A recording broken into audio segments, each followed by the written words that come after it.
I am for the child who's had 7 addresses in a single year because she's in foster care, because her father abused her, and her mother couldn't believe her. She is the child I am for. I am a volunteer child advocate. I am you. Florida residents call toll-free 866-341-1425.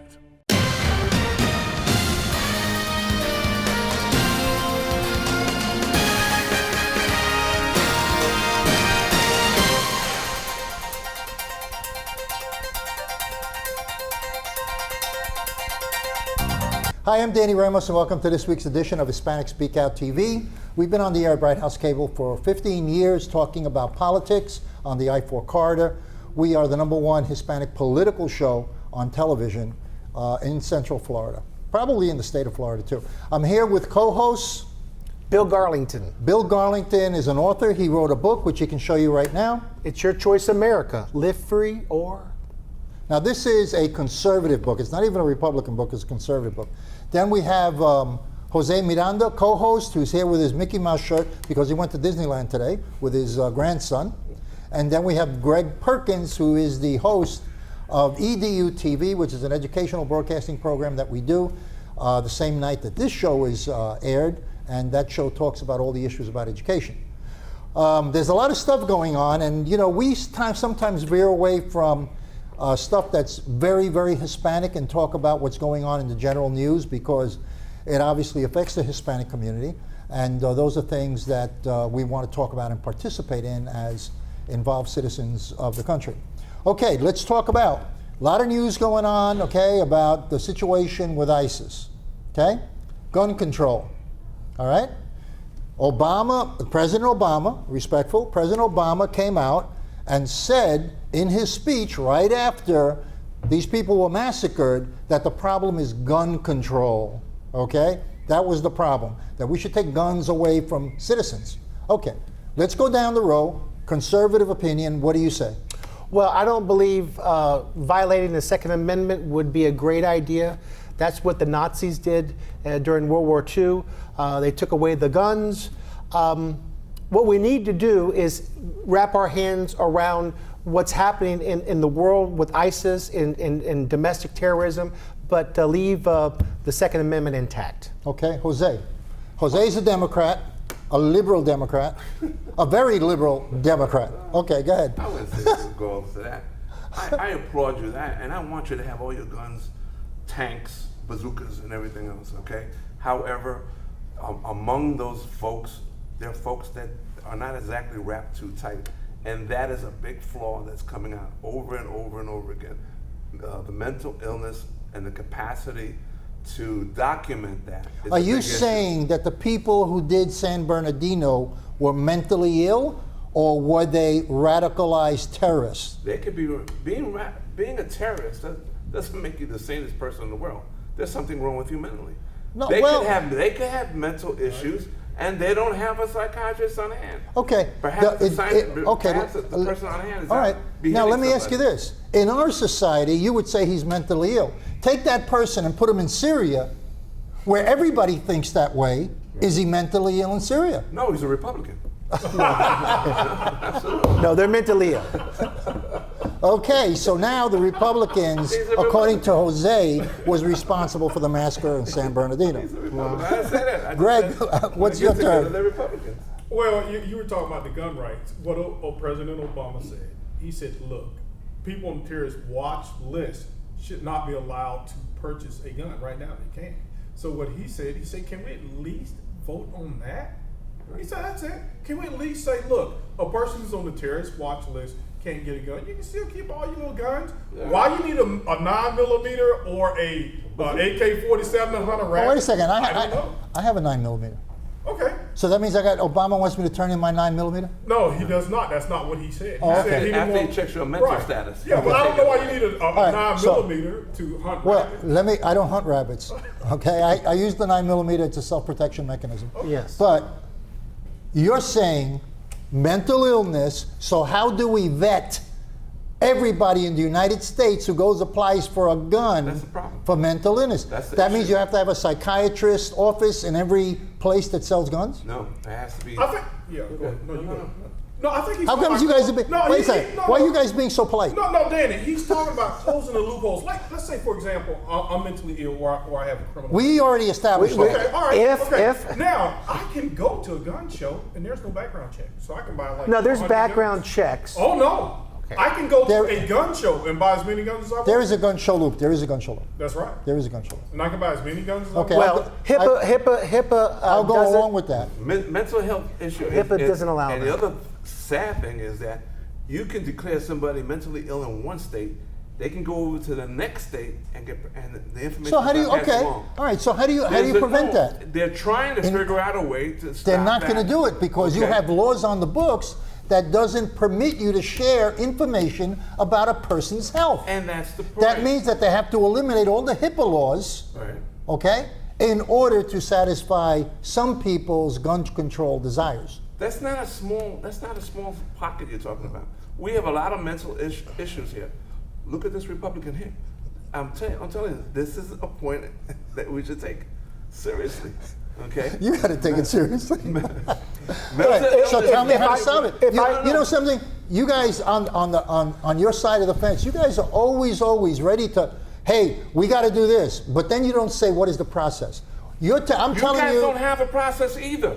I have no problem. Okay, no, because you don't care. No, that's you not want true. Proliferation of guns. No, I Okay, want. You want everybody. I you want- want the 9-year-old to have Okay, a what do you 9-year-old. want? Okay, listen, let's be clear. The President of the United States and most liberal Democrats want to eliminate the Second Amendment if they could. No, they however, don't. They have never said that. however, I agree with my Democratic fellows that there should be a little bit more tighter gun control, but in the meantime, these radical Islamic people that kill people aren't law-abiding citizens like myself and Let's line them all up and tattoo them, and then we know who they are. Then the Republican Party. just be leave fine the with Second that. amendment alone. Okay. Yeah, I don't think anybody's trying to take a second. Good. Next question. Okay. Next. All right. All right. How do you feel about the fact that President Obama went to Paris, and after the massacre in Paris, when all the world leaders got together, some of them anyway, his speech emphasized, and this is right after the mass massacre, About a week or so after. yeah, his speech emphasized climate change and de-emphasized, whoops, we hit a road bump in Paris with the massacre. Why would we give It was ISIS not any his more exact- play than what they He- already his- had? his exact Like, word you know was, what Obama did? He did it was like a setback. No, he did it like a nagging friend or nagging ex-girlfriend. You know what? I'm not going to give you the pleasure of you sitting there yelling, "Hey, look at me! Look at you're nothing." We're going to focus on more important issues. Right. In the meantime, we're going to continue to bomb them. That's exactly what it is. We just looked at each other. We're going to focus on more important issues while Okay. people are getting killed in the United Okay. States. What 14 What? Let's be. Oh, that again, doesn't count. Let's no. thousands are being killed in the Middle You East? guys didn't care about those 21 kids in New Hampshire. Listen. You didn't care. No, you we- did not care. You yes, didn't, we did. You didn't try. We did care. Okay, no. I Republicans care about did not. Republicans did not try to do anything with it. What did the Democrats do? They tried to pass laws Yeah, they that did. were Listen, downplayed. the in reality Congress is- of the United States of the America. reality is you're- let's look at the difference. A bunch of guys Okay. who don't give a rat's behind. Let's look at the difference, okay? Let's look at the difference. The person who did the shoot up in Connecticut was proven to be mentally disturbed and mentally ill. That's one issue. The people who were shot in San Bernardino, that was a terrorist attack, Correct. which the president was forced to admit after the FBI announced it. Correct. Okay, because he didn't say it you gotta until take after it the the same FBI thing. announced it. You guys so want those labels are, on hold on a everything. second. Those are two different issues. One is mental illness, and one is terrorism. You cannot combine the two. Those are two different issues. No, can't combine they And were what's both happening terrorists. is They were both the Democratic terrorists. Party and the president tries to make a terrorist issue a gun control and mental issue, and it's not. It's two Paris different was issues. Paris was also a terrorist attack. Right. Paris. But let me ask you this, right? Are there any other countries that have as many mass shootings as we do in the United States? No, I we- don't think so. we talked No, about they this did la- study. we talked about this last time. Yeah, but what I'm saying is this: why is it just in our country we just continually have mass shootings? Well, one of the reasons why I tell you, because we are a country that has unprecedented freedom in the history of the world. With that being That's said, one. can you really That's stop one. these crazy terrorists? Number two, we have a massive population with only the exception of India and China. Okay? We have 330 million people. England certainly doesn't have it. France doesn't have it. Right. Nobody has the population that we have, and nobody has the diversity of cultures that we have. Because we do have cultures And we that allow these reflect cultures. the attitude towards guns. No guns and guns. But you know, they did a study and they said there's a gun for every American. I think Every they said there are person. 3. Yeah. Something like that. Why do we have There are so 3 many guns. guns? This is ridiculous. What do we need all these guns for? Do you own any guns? Yes, I have one on me right now. Oh, God. And do you have any guns? No, man. Do you have any guns? Yes, How many do you have? I have to. You have 2 guns. There is your, okay, so. No, I'm fine. I'm okay. My brother has a gun. He's a Democrat. But I'm not into that. That's man. okay. Okay, now you're sitting in a conference room. We're 15 people in a party. You're invited to my Christmas party. I invited you. We're all I'll there. come now because you and Bill carry guns. We're all there, okay? And somebody walks in and starts shooting. What are you going to think? I'm going to say, get him, Bill. There you go. There you go, sir. That's exactly what we're talking And Bill about. would get him. That's exactly what we're talking about. All right, Oh, man. so let's go to the next thing. They said that 80% of all the ordnance, President Obama went on TV and he said that he has done 1,600 bomb attacks. 1,600. Okay.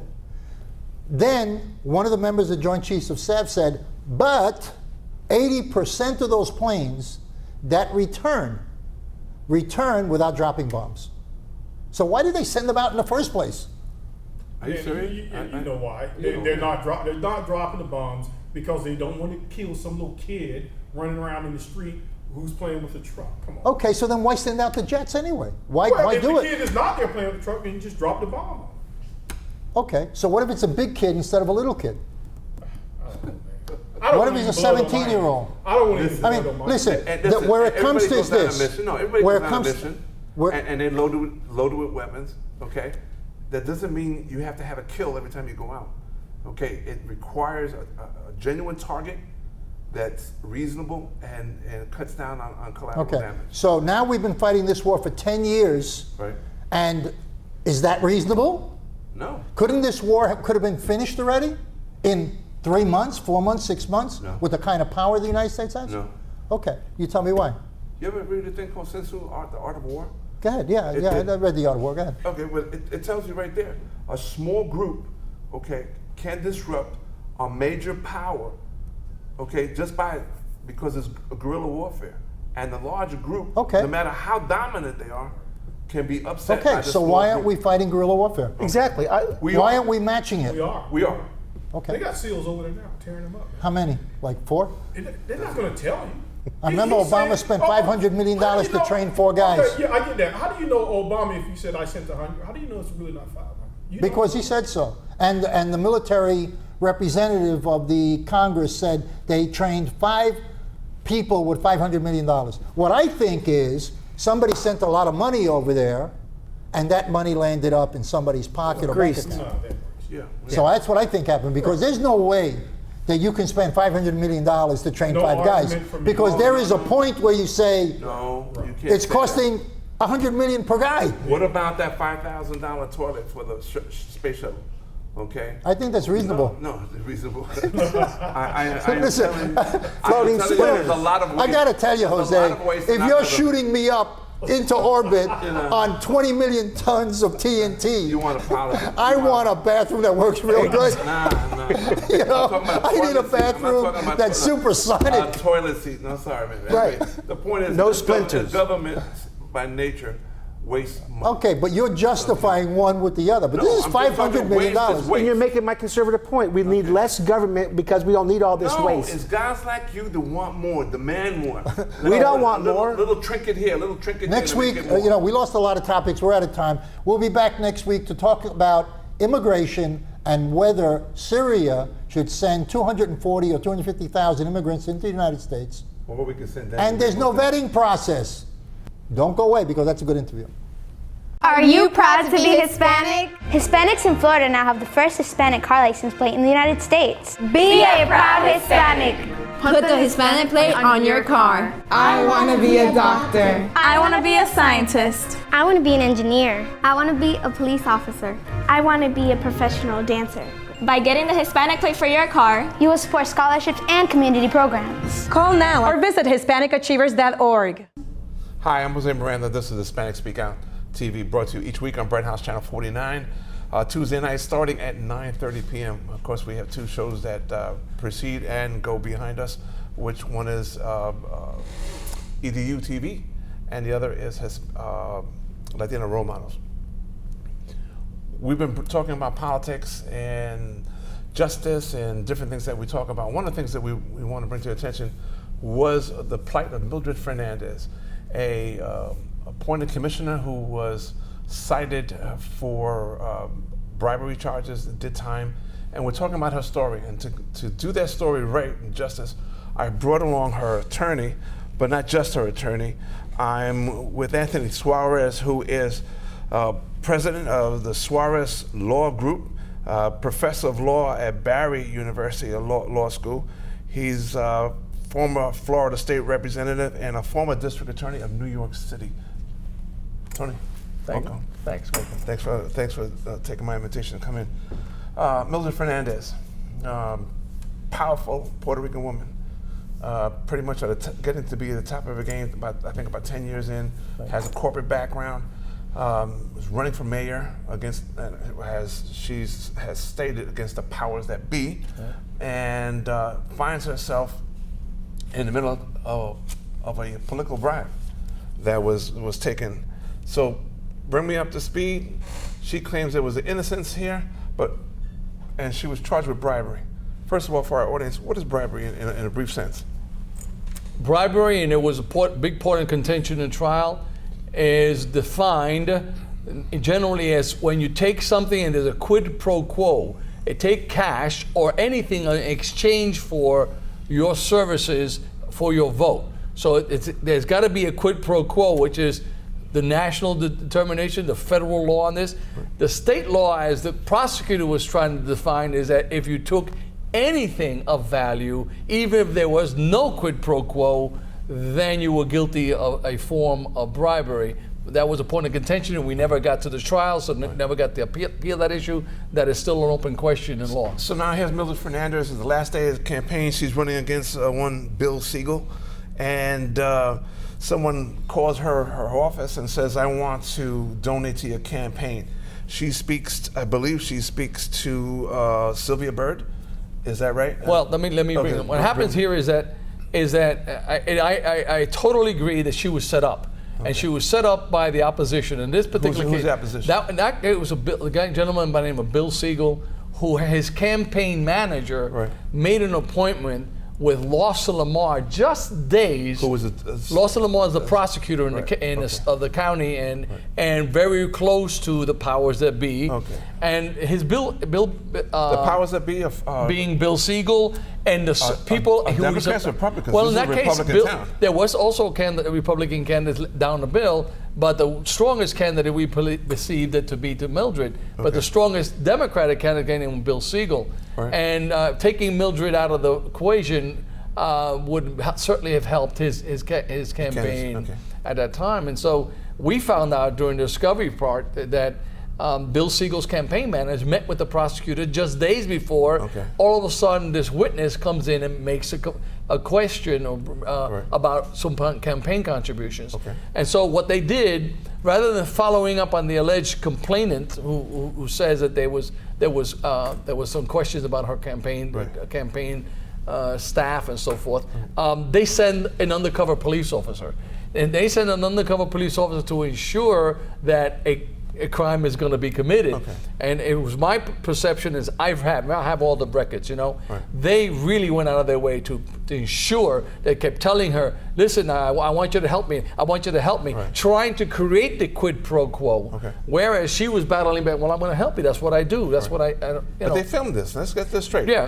What they filmed was giving her an envelope. Okay. Now, just prior to them giving that envelope, that undercover police officer had called the staff and had been telling, I want to make an appointment I want to see the commissioner. Right. And so, but I want to give something to the campaign. And that person was Sylvia Bird, who was speaking. Sylvia Bird was the campaign manager. Okay. And Sylvia Bird was negotiating, well, you can come here, because they could not do that exchange in the office. So they had to find it someplace. So they had to arrange where to meet and so forth. And then they were going a whole lot of questions about how the donation could be made, because all of a sudden, she said, you got to bring us a check.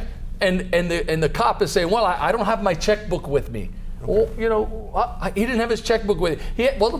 You have some time, bring it back later. No, I'm in Tampa, I can't. So he's giving every kind of excuse for why he can't go get a check, why he cannot obtain a check, but he wants to give cash. And Mildred and Sylvia Bird says, you can't give cash, you can't do that. So, well, because you have to have names of everybody. Sure. So anyway, bottom line is that they're actually in exchange. You see in the record where she says, "What do you think this is, Puerto Rico? You can't do that. You got to bring checks." Okay. So he shows up anyway, and shows up with cash. Okay. Now he shows up in an envelope, and he hands the envelope. She grabs it, puts it to the side, and then there is the evidence that was taped, and that's what was shown over and over. Right. And that was the risky part. That if you go to trial with that tape, the jury may be totally forget about everything else that happened, the setup, the meetings, the political intrigue, and go only with the fact that she took an envelope. But let me put a devil's advocate here. I give you an envelope with thousands of dollars in it, okay? And $1,000. And was it single bills, multiple bills? If I recall, it was in 20s. Okay, so now it's pretty. It's a little bit thicker, yeah. A little thicker. Right. And there's a big difference between this check and this envelope with money. Right. How could you not know in common sense, your client, how could she not know that there's money involved? Well, she knew it was money. What she didn't know it was cash. And that's what... Well, you had to be. What else would you think it was that thick? Mm-hmm. Well, I'm asking you, you're attorney. The thing is that as you see, she takes the envelope and she puts it to the side. Okay. Because it's common for candidate. Remember, I was a candidate too. I was an elected official and ran a lot of campaigns. Right. You don't look at it's like giving a gift horse in the mouth, looking at it. Well, let me see how much you've given me. Okay. It's embarrassing to do that. So you just take it and say thank you for whatever it is, from $1 to $1,000. Thank you so much. You put it to the side, and then later on you'll look to see what it is. Sure. In judicial races, you're not even allowed to look what it is or who gave it to you. So imagine how. So there's a lot of myth going on about campaigns, and in that particular case, you see him handing the envelope, and you see her taking it and putting it to the side. And actually, also, I would argue, was totally normal. Okay, and this was not presented in the trial. The tape. Well, we never got to the trial because after we had picked 3 of the jurors, she decided that it was best not to take the risk because, of course, she was charged with racketeering. I mean, I felt very confident we were in all the serious charges. There was a little bit more of a difficulty with the lesser charges, the misdemeanors, because of the fact that, which is what she ended up pleading to, on the campaign finance laws of the state of Florida, failure to report a campaign donation is a misdemeanor. And then every candidate has to sign that the accuracy of the report, even if you're not the campaign manager, somebody else made the mistake. Okay. You have to sign and certify that it is correct. So by signing and certifying an incorrect report, you've committed a misdemeanor. Okay. So you were going to have a problem because, unfortunately, at the very end, the $1,000 that was given to her disappeared. Okay, so where's the $1,000? Well, I don't know. Nobody knows because she put it to the side and she left. She doesn't handle the money. She never handled the money. Okay. She had an accountant who did all the work, and she had a campaign manager who ran the day-to-day events. The undercover police officer would have to sign for the money that they put out. No. Oh yeah, maybe he did. Yeah, probably on that side, sure. Right. So $1,000 did go out. Yes. Okay, to your client. Yes. All right, and it just disappeared from that point. It just disappeared. Okay. What's happening to Mildred now? Where's she going? What's up? Real quick, well, we have about a minute. Yeah, well, she did her work. She did her job. She started working for a not-for-profit organization, right. And she's very, very active. She's thinking about writing a book about women's rights. Okay. She met a lot of women in very distressed conditions in jail. Right. She became a grandma in that jail when she was taking care of everybody. Okay. And I think that she wants to continue in that vein, and she has been. Okay. I want to reiterate real quick. You were contending that the Democratic Party, in some instance, No, was I involved? never said the party. Okay, but the Democrats were A candidate who happens to be a Democrat. who happens to be a Democrat. Right. Okay, which is different what you said. Right. You said this was contrived by Democrats. No. I didn't say that. You did. Then if I said that, We'll run the tape back. I'll run the tape. This was contrived by a candidate who happens to have been a candidate. Okay, so it's not. This is a setup by an individual who just happens to be a Democrat. Right. You're contending, but you have no proof to say that. This is the proof that I have, that the campaign manager for Bill Siegel met with Dulce Lamar just days before they started this investigation. So it is, to me, quite evident that the campaign manager, evident meaning clear. It is clear to me that the campaign manager, by the way, who disappeared during the trial, I tried to subpoena him, try to find him. He was evading me. I heard word he was in Texas someplace. I was trying to find him, but I couldn't subpoena him. I couldn't find him to subpoena him. Materialize since then? From what I understand, he materialized sometime after the trial, after the case. But he's still not around, as far as I know. He's certainly not an active person. But the evidence, the circumstantial evidence, I put it together, and as I would have put it in front of a jury, I would have said that this campaign manager was looking to set her up to start. Because remember, it doesn't have to be a conviction. Just to say she's under investigation. It's an allegation. Is the allegation that's enough to destroy a career? Okay. And at that point, it sounds like politics is a very bloody-nosed business, dirty. What country do you live in? You thought otherwise. I'm thinking that the system is supposed to be a little bit fairer, and this kind of thing is not supposed to be, especially if in the allegations that you're making. Can you reopen this case at all? To revisit any of this? I don't think so. I don't see any legal grounds on which to revisit it or reopen it. She decided to take. She was charged and convicted, or she pled guilty, saying that she was responsible for what? For the campaign violations. Okay, that she did for the campaign violations. So by taking this money in violation, not getting a reporter, filling out a report that was not. Those are all violations. Even the most. So you're saying this is a seasoned, pretty much a hardened politician almost at this point. Or are you saying she's still naive?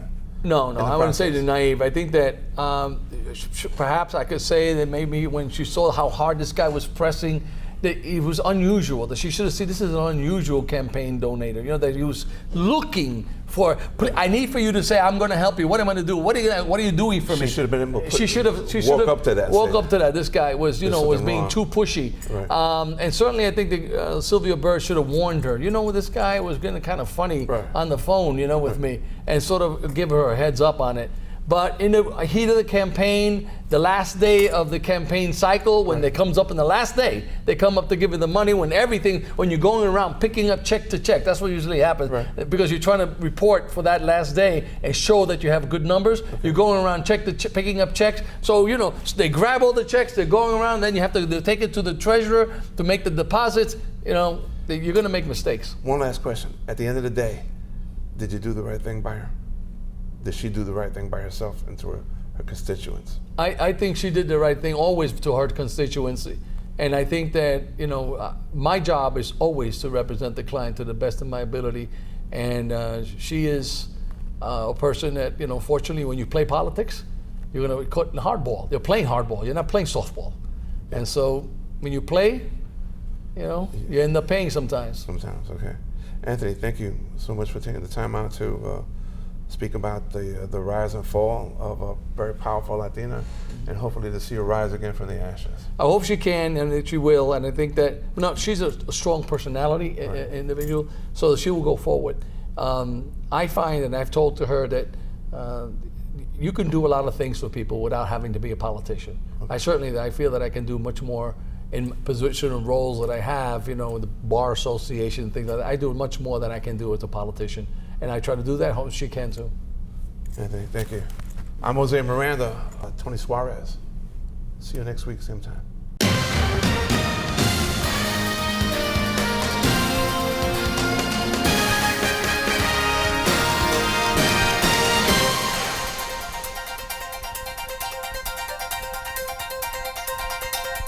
My name is Nilmarie Zapata, and I am a Latina role model because I believe that you can overcome any circumstances that come in your way and be the best version of yourself. Hello, I'm Sandra Rivera, and I'm a Latina role model. Whatever your struggles are in life, whatever you don't have or don't have access to, don't use that as an excuse for not pursuing your dreams and moving forward. Get out of your own way and get out of your comfort zone, and you will be amazed at the growth that you will experience.